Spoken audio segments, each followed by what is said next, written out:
Comme l'indique Philippe Simler, la garantie autonome est née et développée pour échapper aux contraintes du cautionnement. En effet, cette dernière, née de la pratique internationale et plus de 10 ans après sa consécration nationale, est toujours sujette à contentieux au sein des juridictions françaises. C'est ainsi qu'en témoigne l'arrêt rendu par la Chambre commerciale de la Cour de cassation du 30 janvier 2019. En l'espèce, un gérant se porte garant de sa société Eurocuisine 2000 en signant un acte intitulé Garantie à première demande servant de garantie à la société créancière Cuisine Design Industrie. D'abord placée en redressement judiciaire, la société débitrice est rapidement placée en liquidation judiciaire. De ce fait, la société créancière assigne en exécution de son engagement le gérant de la société débitrice. La Cour d'appel de Toulouse, dans un arrêt en date du 29 mars 2017, condamnera le gérant de la société débitrice au paiement des sommes dues et considérera que l'acte litigieux constituait une garantie autonome. De ce fait, elle ne retient pas le non-respect au devoir de mise en garde. Le gérant de la société débitrice se pourvoit donc en cassation en vue de faire reconnaître la qualification de cautionnement à l'acte litigieux et de faire valoir le manquement au devoir de mise en garde de la société créancière. En ce sens, il arguera au soutien de ses prétentions que son engagement portait sur l'obligation du débiteur principal et qu'il avait été stipulé solidaire et indivisible envers la société créancière. De fait, cela constitue un cautionnement. Il considère également qu'un gérant de société n'est pas nécessairement un co-contractant averti, mais la Cour d'appel retient que ce dernier était averti, ce qui le privait du bénéfice du devoir de mise en garde. Alors justement, les questions qui sont posées à la Cour de cassation ont été de savoir si un acte intitulé « Garantie à première demande » stipulant un paiement dès la notification d'une défaillance du débiteur principal et interdisant l'opposabilité des exceptions ou nullité quelconque peut être requalifié de cautionnement au seul motif que le garant avait consenti justement un engagement solidaire et indivisible. Par conséquent, si une telle qualification n'est pas retenue, il s'agissait de savoir si l'opportunité d'un manquement à un devoir de mise en garde pouvait être recevable. La Cour de cassation rejette le pourvoi au motif que même si dans l'acte litigieux figurait une mention solidaire et indivisible, ce dernier constituait bien une garantie autonome. En effet, il décrivait un engagement autonome et indépendant des relations contractuelles existantes entre les sociétés et mentionnait que les garants s'engageaient à paiement des réceptions d'une demande de paiement du bénéficiaire de la défaillance de la société débitrice et qu'il était interdit de se prévaloir d'une quelconque nullité ou exception. Elle s'appuie également sur la mention expresse bon pour garantie à première demande pour obtenir la qualification de garantie autonome. La Cour de cassation finit par exclure le devoir de mise en garde au bénéfice du garant autonome. De fait, le créancier bénéficiaire d'une garantie à première demande n'est donc pas tenu à... Donc ce qui est intéressant ici, c'est que la Cour de cassation a été amenée à préciser les critères de distinction de la garantie autonome ou garantie à première demande avec le régime du cautionnement. Ces deux régimes, en effet, sont très proches et ont été longtemps confondus dans le prétoire. Et c'est pour cela que la Cour de cassation s'est à nouveau attachée dans un courant jurisprudentiel constant à distinguer les deux régimes. Donc de ce fait, elle se prononce de façon claire et précise, et ce pour la première fois, sur l'application du devoir de mise en garde dans le cadre d'une garantie autonome. Et c'est cette exclusion qui met donc fin aux débats doctrinaux qui avaient lieu depuis l'introduction de la garantie autonome au sein de la législation nationale. En effet, son mécanisme se rapproche de celui de l'opération de cautionnement, pouvait donc faire légitimement débat. Donc ainsi, à travers cet arrêt, il est possible de voir que le rejet de la qualification de cautionnement à l'acte litigieux, mais également l'exclusion du devoir de mise en garde à la garantie autonome. Le rejet de la qualification de l'acte litigieux en acte de cautionnement s'est opéré par le biais d'une clarification de cet acte ambigu, en s'appuyant sur les deux critères permettant d'identifier une garantie autonome que les juges de la Cour de cassation se sont attachés à rappeler. Le pouvoir d'interprétation des juges offre ici de clarifier cet acte confus que les parties ont passé en retenant une volonté des parties à consentir à une garantie autonome, notamment la mention indivisible et solidaire permettant de qualifier l'acte en garantie autonome. En l'espèce, la rédaction de l'acte litigieux est confuse. Plusieurs mentions font référence à la garantie autonome tout en faisant mention de dispositions issues de l'opération de cautionnement. Les juges ici s'attachent à la volonté commune des parties et non à la dénomination du contrat. C'est d'ailleurs cette volonté qui est l'essence même de la mention dactylographie indiquant que la garantie n'est pas un cautionnement, que les juges de la Cour de cassation se sont attachés à rappeler. En effet, la stipulation de notification des défaillances de la société débitrice suivie d'une mention indiquant que cette mention est indifférente à la mise en œuvre de l'engagement pouvait tout de même entretenir l'ambiguïté. En effet, cet acte décrivait à la fois la notification de défaillance du débiteur principal de l'opération de cautionnement, mais également le paiement en première demande de la garantie autonome. S'attachant à la volonté des parties, point de repère des juges, ces derniers vont devoir s'attacher à définir la véritable nature de l'acte, en scrutant les modalités du rapport qu'entretient les garants avec la dette principale. En effet, la garantie autonome ne fait l'objet que d'un article abandonnant son régime à la liberté contractuelle, ce que rappelle le professeur Akram El-Mejri. En ce sens, il était fait mention d'une interdiction d'opposer une quelconque nullité, exception, objection, fin de non-recevoir tirée des relations juridiques ou d'affaires entre les deux sociétés. La Cour de cassation indiquera d'ailleurs que le garant en réception de cette demande ne pouvant en différer le paiement ni soulever de contestation pour quelque motif que ce soit. Cette qualification va également l'emporter sur la mention solidaire et indivisible que le requérant arguait au soutien de ses prétentions. L'acte litigieux présentait également la mention « bon pour garantie à première demande, indivisible et solidaire ». Cette mention porte toute l'ambiguïté de l'acte, puisqu'une seule mention fait référence à la garantie à première demande, tout en attribuant le caractère solidaire et indivisible de l'acte de cautionnement opéré solidairement. En effet, comme l'indique le professeur Akram El-Mejri, un rapport de solidarité entre deux personnes implique que leurs engagements portent sur la même dette, donc que l'on soit dans une opération de cautionnement, puisque l'autonomie des rapports du garant avec la dette appellera une distinction entre l'engagement du garant et la dette. De plus, comme l'indique le professeur Pellier, les stipulations de solidarité n'ont de sens qu'en présence d'une dette unique que partageraient plusieurs débiteurs. Or, en l'espèce, un seul garant s'était engagé seul, alors que l'acte litigieux mentionnait les garants, ce qui était de nature à remettre en cause la qualification de garantie à première demande. L'ambiguïté fut pourtant levée par les juges de cassation qui, dans leur pouvoir souverain d'interprétation des actes ambigus, vont considérer que l'acte désignant les garants a été signé par M. Y seul. Ainsi, la Cour de cassation n'a pas considéré que la mention solidaire et indivisible se faisait mention à une solidarité entre le garant et le débiteur principal, mais entre plusieurs garants, entre eux, pour une même dette, mais que l'acte stipulant la solidarité fut seulement signé par un seul garant. Face à l'ambiguïté de l'acte, la Cour de cassation vient rappeler les critères légaux permettant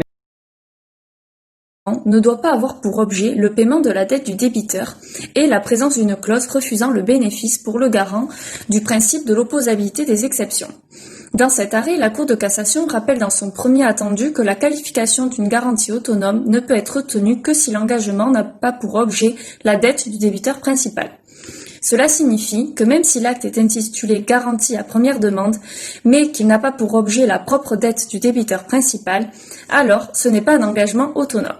Concernant les critères d'identification d'une garantie autonome, la jurisprudence est constante, notamment dans celui de la Cour de cassation, en date du 3 juin 2014, en se fondant sur l'article 2321 du Code civil. Elle juge qu'un engagement ne peut être qualifié de garantie autonome que s'il n'a pas pour objet la dette du débiteur principal et comporte une stipulation de l'inopposabilité des exceptions.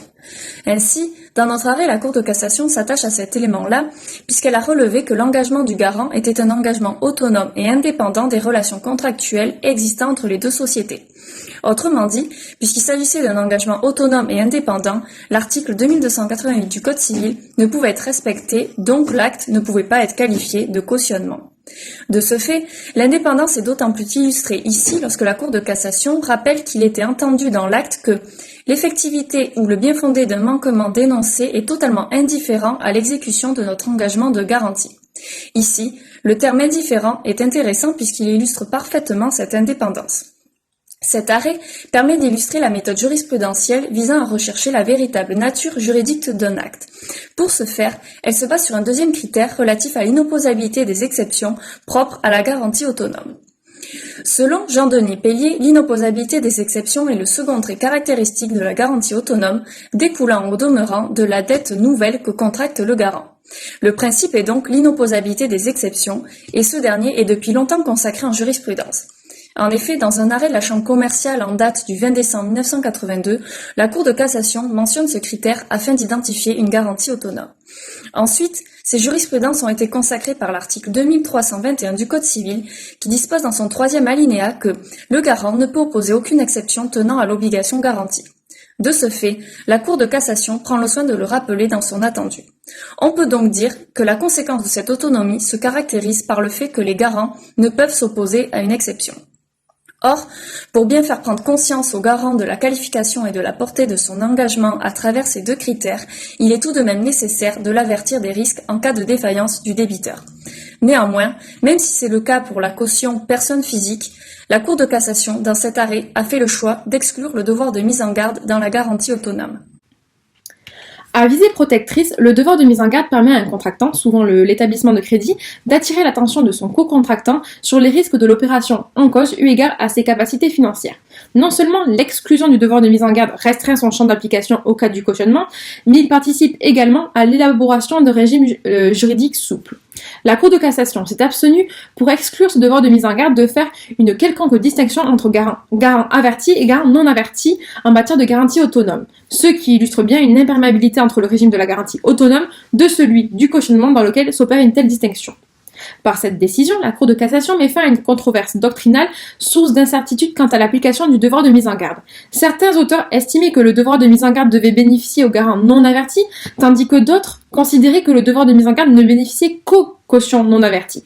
Classiquement, l'application du devoir de mise en garde implique un co-contractant non averti, c'est-à-dire celui ne disposant pas des compétences nécessaires pour apprécier les risques et la portée de l'opération. La Cour de cassation se prononce clairement sur l'exclusion du devoir de mise en garde à la charge du créancier à l'égard du garant autonome. En s'abstenant de préciser si le garant autonome était ou non averti, la Cour de cassation a entendu exclure le devoir de mise en garde dans toutes les hypothèses. Par conséquent, l'exclusion du devoir de mise en garde s'applique même à l'égard d'un garant non averti. De plus, par une formulation générale de son second attendu, la Cour de cassation entend exclure ce devoir de mise en garde à l'ensemble des garanties autonomes. Par cette exclusion du devoir de mise en garde, la jurisprudence entend distinguer davantage le régime de la garantie autonome de celui du cautionnement.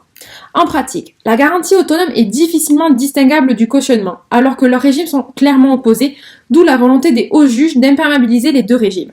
En matière de cautionnement, l'application du devoir de mise en garde se justifie par la dangerosité de l'engagement que prend la caution, alors même qu'elle dispose de divers moyens pour sa protection.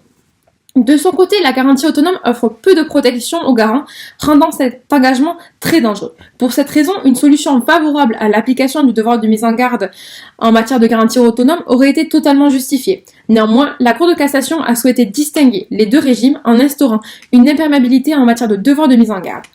Dans un même sens, la Cour d'appel de Nancy, dans un arrêt du 22 septembre 1997, a contribué à cette imperméabilité des régimes en refusant à un garant autonome de bénéficier de l'obligation annuelle d'information et du bénéfice de subrogation qui sont applicables en matière de cautionnement. Toutefois, ces solutions peuvent sembler logiques en raison du caractère autonome de la garantie autonome. Bien que l'exclusion du devoir de mise en garde traduise la restriction du champ d'application de celui-ci au cas du cautionnement, elle participe également à l'élaboration d'un régime législatif souple.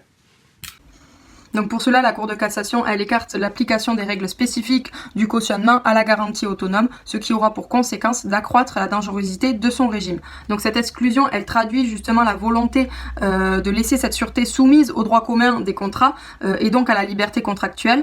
En effet, l'article 2321 du Code civil régit la garantie autonome, ce qui signifie que les autres règles qui lui sont applicables sont celles du droit commun. De ce fait, les règles protectrices qui sont mises en place dans le cadre d'un cautionnement ne sont pas applicables dans le cadre d'une garantie à première demande. Ici, la Cour de cassation, en excluant le devoir de mise en garde, illustre le fait de ne pas vouloir faire de cette sûreté une spécificité. Cela conduit donc les créanciers à vouloir consentir plus facilement une garantie autonome dans le cadre d'un crédit encourant un risque d'endettement excessif, de par l'absence justement de ce devoir de mise en garde. Donc en laissant cette sûreté soumise au droit commun, cela permet de pallier cette protection abondante de la personne qui se porte caution. Ce problème ne sera toujours pas résolu puisque l'avant-projet de réforme du droit des sûretés délaisse la garantie autonome puisqu'elle prévoit qu'une modification mineure de l'article 2321 du Code civil. Donc ainsi cette protection qui est quasi inexistante, conduit à une dangerosité accrue du régime de la garantie autonome pour le garant. Donc cette dangerosité, elle est marquée par le fait que la garantie autonome privilégie les intérêts du créancier au détriment du garant. C'est ce qu'en témoigne l'exclusion, justement, encore une fois, du devoir de mise en garde faite par la Cour de cassation dans cet arrêt. Cela renforce justement le manque de protection pour le garant autonome. On peut remarquer que la volonté qu'ont les législateurs et les juges de protéger une caution personne physique ne s'étend pas à la garantie autonome. Pourtant, en l'espèce, le garant qui est le gérant de la société débitrice est une personne physique et engage au même titre qu'une caution l'intégralité de son patrimoine personnel. Il apparaît surprenant qu'en l'espèce, le garant ne peut bénéficier alors de ce devoir alors qu'une caution personne physique peut en bénéficier et que les risques encourus par le garant autonome sont plus élevés que la caution. Et cela semble d'autant plus surprenant que la Cour de cassation n'ait pas étendu le devoir de mise en garde à la garantie autonome, alors que la première chambre civile de la Cour de cassation, dans un arrêt en date du 20 juin 2006, avait considéré que l'article 1415 du Code civil, qui est une règle justement applicable au cautionnement, s'applique dans le cadre d'une garantie à première demande. Face à ce raisonnement par analogie, l'exclusion du devoir de mise en garde peut sembler contradictoire.